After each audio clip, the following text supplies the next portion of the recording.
नमस्कार future doctors. आज आपण परीक्षेच्या अगोदर एक सर्वात महत्वाचा संदेश देण्यासाठी आलेलो आहे.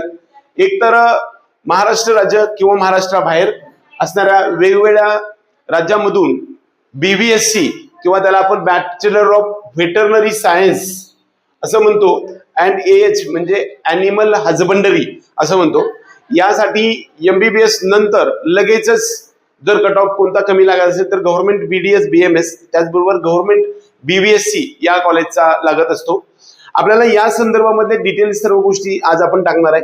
त्यामध्ये क्वालिफाईंग क्रायटेरिया किंबहुना त्याला आपण इलिजिबिलिटी असं म्हणूया.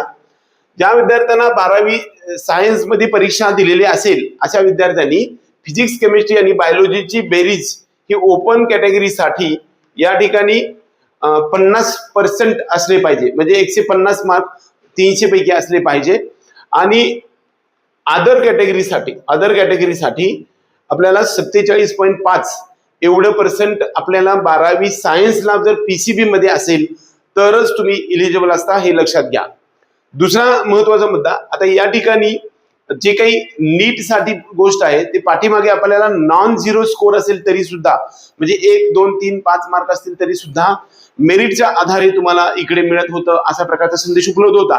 परंतु आता मात्र नीट इलिजिबल असणं आवश्यक आहे. नीटची इलिजिबिलिटी याचा अर्थ ओपन आणि EWS कॅटेगरीसाठी आपल्याला 50% म्हणजेच 50% एवढे असले स्कोर असला पाहिजे. आणि OBC SC ST किंबहुना महाराष्ट्रातल्या सर्व अदर कॅटेगरीसाठी ओपन आणि EWS सोडून या सर्वांसाठी जो इलिजिबिलिटी क्रायटेरिया आहे तो 40% असला जातो. तो आपल्याला सर्वांना माहित आहे की 50% हा जो आहे तो ओपन आणि EWS साठी आणि 40% जे आहे ते अदर कॅटेगरीसाठी आपल्याला नीट इलिजिबिलिटी आवश्यक असते. ती दरवर्षी बदलत राहते. यावर्षी जी येईल ती आपल्याला असणं आवश्यक आहे, हे लक्षात घ्या. इलिजिबिलिटी नंतर आपल्याला सर्वात जर महत्वाचा टॉपिक बघायचा असेल तर महाराष्ट्रामध्ये एकूण 6 government BVSC colleges, veterinary colleges आहेत. या व्हेटरनरी कॉलेजेसमध्ये मेरिटच्या आधारे 30% स्टेट कोटा आणि 70% रिजन कोटा अशा वेगवेगळ्या 4 रिजन मधून ही सगळी प्रोसेस होत असते. वास्तविक पाहता ही प्रक्रिया सेपरेट चाललेली असते. म्हणजे हे आपल्याला CET सेल मार्फत होत नाही. नागपूरमधून मापसूच्या वेबसाईटवरून ही प्रक्रिया चालू असते. 30% कोट्यामधून आपल्याला संपूर्ण राज्यभरात ऍडमिशन घेता येऊ शकतं आणि 70% रिजन कोट्यामधून आपल्या रिजनमध्ये मराठवाडा, त्याचबरोबर विदर्भ, कोकण आणि मुंबई किंवा रेस्ट ऑफ महाराष्ट्र अशा प्रकारचे ग्रुप इकडे केलेले आहेत. यानुसार तुम्हाला या ठिकाणी ऍडमिशन प्रोसेस उपलब्ध असते.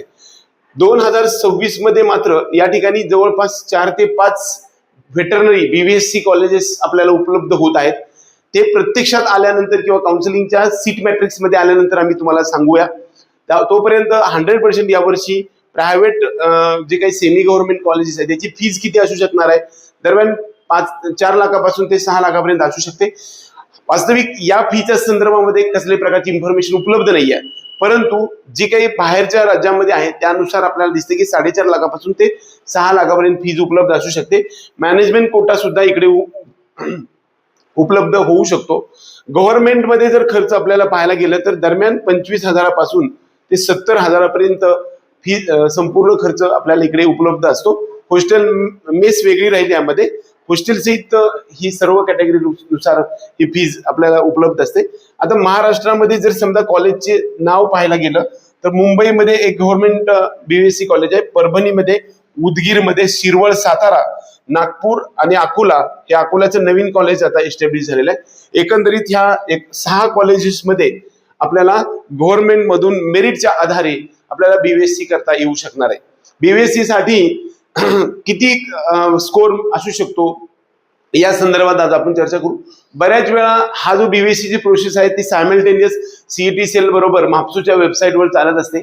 बऱ्यापैकी इकडे जाणाऱ्यांचा कल थोडासा कमी आहे की कंपॅरेटिव्हली MBBS पासून ते फिजिओथेरपी पर्यंत जाणाऱ्यांचा कल जो आहे त्या मानाने खूप कमी आहे. इकडे फक्त 350 ते 400 एवढे सीट्स उपलब्ध आहेत. त्यामुळं इकडलं मेरिट जरी कल कमी असेल तरी पण जो काही स्टुडंट जाणारे असतात त्याच्यामध्ये कॉम्पिटिशनची लेवल जास्त आहे. एमबीबीएस मध्ये महाराष्ट्रामध्ये जवळपास 10 ते 12,000 सीट्स उपलब्ध आहेत, परंतु इकडे मात्र खूप कमी 350, 400, 450 पर्यंत सीट्स उपलब्ध असल्यामुळे इकडे कॉम्पिटिशन लेवल खूप हाय लेवलनं राहते. त्यामुळे याच्यामध्ये जर ऍडमिशन घ्यायचं असेल तर प्रक्रिया थ्रू आपल्याला जावं लागतं. मॅनेजमेंट कोटा सध्या तरी या गव्हर्नमेंट कॉलेजमध्ये कसल्याही प्रकारचा नाही. आता कट ऑफच्या संदर्भात आपण पाहायला गेलं तर गव्हर्नमेंट एमबीबीएस मध्ये ऑल इंडिया कोट्यामधून 28 ते 30,000 एवढा ऑल इंडिया रँक असणाऱ्याला एमबीबीएस ऑल इंडिया कोट्याच्या 15% मधून एमसीसी काउन्सिलिंग मधून मिळतं. त्याच पद्धतीनं सीईटी सेल मधून महाराष्ट्रातल्या गव्हर्नमेंट कॉलेजमध्ये दरम्यान 40 ते 45,000 एवढा ओपन ईडब्ल्यूएस एसीबीसी खरं तर कॅटेगरी वाईज तो डिफर होऊ शकतो. त्याचबरोबर त्यानंतर जो प्रायव्हेट कॉलेजचा आहे तो 90 ते 95,000 ऑल इंडिया रँकच्या विद्यार्थ्यांना हे कॉलेज मिळू शकत असतं. परंतु तिथून खाली जवळपास 1.5 लाखापर्यंत ज्या विद्यार्थ्यांना रँक येणार आहे त्या विद्यार्थ्यांना बीबीएससी आणि एएच मध्ये आपल्याला ऍडमिशन घेण्यासाठी सुवर्णसंधी उपलब्ध होऊ शकते. त्याचबरोबर कधी कधी आपण प्रोसेसमध्ये राहिलं तर खूप सारा कमी जवळपास 300, 350 पर्यंत सुद्धा स्कोर येताना आपण पाहत आहोत. त्यामुळे हा कधी होतो की बऱ्याच वेळा इकडे काहीतरी चांगलं कॉलेज मिळालं जरी पहिल्यांदा कॉलेज मिळतं का नाही असं पाहिलं जातं आणि पाहिल्यानंतर एखादं कॉलेज गव्हर्नमेंटचं बीबीएससी मिळालेलं असतं, परंतु ऍडमिशन घेतो आणि नंतर इकडे गव्हर्नमेंट बीडीएस किंवा बीएमएस किंवा प्रायव्हेट मध्ये जातो एमबीबीएस साठी आणि इकडे सोडण्याची शक्यता असते. आणि त्यावेळेस मात्र विद्यार्थ्यांची लक्ष कमी असल्यामुळे इकडं शेवटी बीबीएससी मध्ये मेरिट कमी येताना पाठीमागच्या 2-3 वर्षामध्ये आम्ही पाहिलेलं आपल्या सर्व विद्यार्थ्यांनी पालकांना व्हेटरनरी सायन्स आणि अॅनिमल हजबंडरी आणि फिशरी अशा प्रकारच्या टॉपमोस्ट एका फील्डमध्ये त्यावेळेस गव्हर्नमेंट असेल किंवा प्रायव्हेट मधून ज्यावेळेस बीबीएससीचा कोर्स कंप्लीट झाल्यानंतर एमबीबीएससी सुद्धा आपल्याला करता येते, त्याला master of veterinary science and animal husbandry असं म्हणतो. याच्यानंतर बऱ्यापैकी तुम्हाला एलडीओ म्हणजे पोस्ट आपल्याला तालुका लेवलवरती तालुका पशुवैद्यकीय अधिकारी म्हणून पोस्ट मिळते. त्याच्यासाठी खूप साऱ्या सुविधा असतात आणि क्लास 2 ते क्लास 1 अधिकाऱ्याची पोस्ट आपल्याला मिळू शकते. एकंदरीत बीबीएससीच्या संदर्भामध्ये आपण करिअर मेकिंग गायडन्सच्या माध्यमातून जो इन्फॉर्मेशनचा आज जो व्हिडिओ पाहिलाय, या व्हिडिओ आवडला तर व्हिडिओला लाईक करा. त्याचबरोबर आपल्या चॅनलला सबस्क्राईब करून बेल आयकॉन दाबा. एवढंच या निमित्तानं सांगून आपल्या सर्वांना नीट यूजी 2026च्या री एक्झामसाठी हार्दिक शुभेच्छा आपल्या टीम करिअर मेकिंग गायडन्सच्या माध्यमातून आपल्या सर्वांना देतो. ही सर्व अपॉर्च्युनिटी तुमच्यासमोर आहे. प्रत्येक माणसाला संधी मिळत नसते. ह्या संधीचं सोनं करण्याची अपॉर्च्युनिटी किंवा सुवर्ण संधी आपल्याकडे उपलब्ध झाली. आपण सर्वजण त्याच्यासाठी सज्ज राहा. आम्ही तुम्हाला प्रत्येक टप्प्यावरच्या प्रत्येक स्टेप्सवरती डोअर स्टेप पर्यंत तुम्हाला एखादी इन्फॉर्मेशन देण्याचा प्रयत्न करतोय आणि आम्हाला पुलकित करण्यासाठी आपल्या चॅनलला सबस्क्राईब आणि ह्या व्हिडिओला लाईक करा. जय हिंद, जय महाराष्ट्र.